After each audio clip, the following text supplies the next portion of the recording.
Umat Tuhan yang terkasih dalam Yesus Kristus, Shalom. Jumpa lagi pada malam ini 28 Juli 2022. Dari Pastori 4 Jemaat Koinonia, saya menyapa umat Tuhan. Salam damai sejahtera. Saya mengajak kita, baiklah kita menyatakan syukur kita kepada Tuhan dan mendengarkan kebenaran firman-Nya. Mari kita berdoa. Tuhan Yesus, kami sungguh membutuhkan firman-Mu di dalam hidup kami. Karena itu datanglah dan memberkati kami sekalian.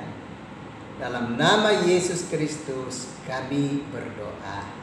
Amin. Umat Tuhan yang terkasih, saya mengajak kita membaca kebenaran firman Allah di dalam Kolose pasal 3 ayat yang ke-5 sampai dengan ayatnya yang ke-17. Saya akan membacakan ayat yang ke-5 sampai 10 dan umat Tuhan membacakan ayat-ayat selanjutnya. Beginilah bunyi firman Allah, manusia baru. Karena itu matikanlah dalam dirimu segala sesuatu yang duniawi, yaitu percabulan, kenajisan, hawa nafsu, nafsu jahat, dan juga keserakahan yang sama dengan penyembahan berhala. Semuanya itu mendatangkan murka Allah atas orang-orang durhaka. Dahulu kamu juga melakukan hal-hal itu ketika kamu hidup di dalamnya. Tetapi sekarang buanglah semuanya ini, yaitu marah, geram, kejahatan, fitnah, dan kata-kata kotor yang keluar dari mulutmu. Jangan lagi kamu saling mendustai, karena kamu telah menanggalkan manusia lama serta kelakuannya, dan telah mengenakan manusia baru yang terus-menerus diperbarui untuk memperoleh pengetahuan yang benar menurut gambar haliknya. Umat Tuhan yang terkasih di dalam Yesus Kristus,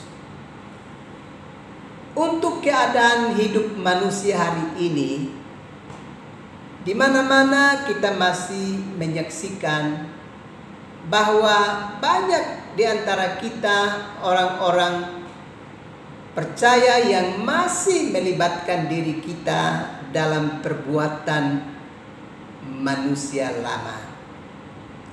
Hal itu terbukti dari berbagai-bagai perangai dan perilaku yang dihadirkan di atas bumi ini.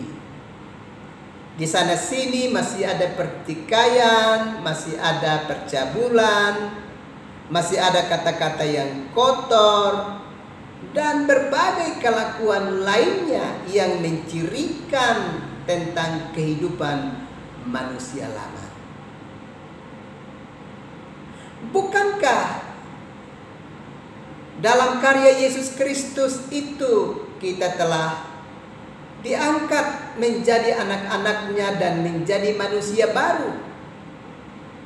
Bukankah manusia lama kita telah disalibkan oleh Yesus Kristus dan dikuburkan bersamanya, dan kita telah dibangkitkan menjadi manusia baru? Melalui kebenaran firman Allah ini, Rasul Paulus mau mengingatkan kepada kita bahwa sudah waktunya perilaku-perilaku manusia lama itu harus kita tanggalkan. Sebab perilaku yang demikian itu hanya akan mendatangkan murka Allah atas kehidupan kita. Karena itu kita harus segera tanggalkan, dan kita memasuki babak baru sebagai manusia baru dalam karya Yesus Kristus yang sudah menyelamatkan kita. Memang hari ini kita masih melihat banyak di antara kita sebagai umat percaya yang masih memiliki dua wajah.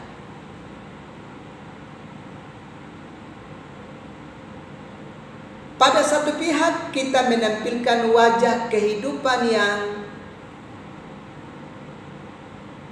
menghadirkan perbuatan-perbuatan yang mempermuliakan nama Tuhan, di mana kita hadir di gereja, kita dapat bernyanyi bersama, Kita dapat berdoa bersama, kita dapat bersaksi,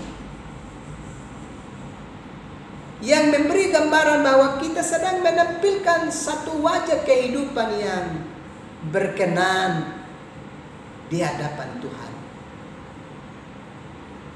Tapi serentak dengan itu, setelah kita meninggalkan tempat ibadah dan kembali ke dalam dunia kerja kita, dalam pergaulan kita, dalam aktivitas hidup kita, ternyata kita masih menghadirkan wajah manusia lama dalam hidup ini. Karena itu, pada ayat yang ke-8 di dalam bacaan firman Allah tadi, dikatakan kepada kita, tetapi sekarang buanglah semuanya ini.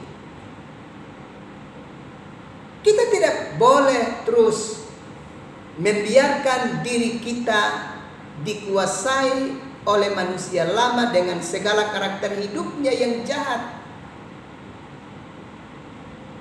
Sampai kapan kita mau tinggal dalam karakter hidup yang lama, yang gemar melakukan hal-hal yang jahat dalam hidup kita? Padahal Yesus Kristus telah mengorbankan dirinya untuk keampunan dosa kita dan keselamatan kita. Dan dia sudah mengangkat kita menjadi anak-anaknya, menjadi manusia baru. Bukankah manusia lama kita telah turut disalibkan dan dikuburkan, dan sekarang kita sudah mengenakan manusia baru? Karena itu, pada ayat yang ke-9, kebenaran firman Allah ini menegaskan, jangan lagi kamu saling mendustai, karena kamu telah meninggalkan manusia lama serta kelakuannya. Di sini mau menegaskan kepada kita bahwa jangan kita hidup berpura-pura. Pada waktu yang lain, kita menampilkan karakter hidup manusia baru. Tapi pada waktu yang lain kita masih menghadirkan karakter hidup manusia lama. Kita harus memilih hanya salah satu. Dan bagi kita orang percaya, memang pilihan kita haruslah manusia baru. Sebab itulah yang telah dikerjakan oleh Tuhan bagi kita sekalian. Berhentilah untuk kembali ke dalam manusia lama yang kemudian dapat mengundang murka Allah atas hidup kita pada waktunya. Sebaiknya kita menyambut kasih karunia Allah dengan penuh syukur dan berkarakter manusia baru. Itu jauh lebih indah daripada kita masih mau memelihara karakter hidup manusia lama yang nantinya menghancurkan kehidupan kita, dan kita tidak punya masa depan di dalam kerajaan Allah. Sekali lagi, firman Allah ini menegaskan, tetapi sekarang buanglah semuanya itu. Kenakan manusia baru yang suka melakukan hal-hal terbaik dalam hidup ini untuk kemuliaan nama Tuhan dan untuk kedamaian hidup bersama di tengah-tengah kehidupan dunia ini. Segera lakukan ini sebelum kita terlambat. Ingat, kita pasti bisa menanggalkan manusia lama kita, karena Roh Kudus sudah ada dalam diri kita untuk membantu kita setia mengerjakan hal-hal kebenaran. Karena itu, setialah kepada Tuhan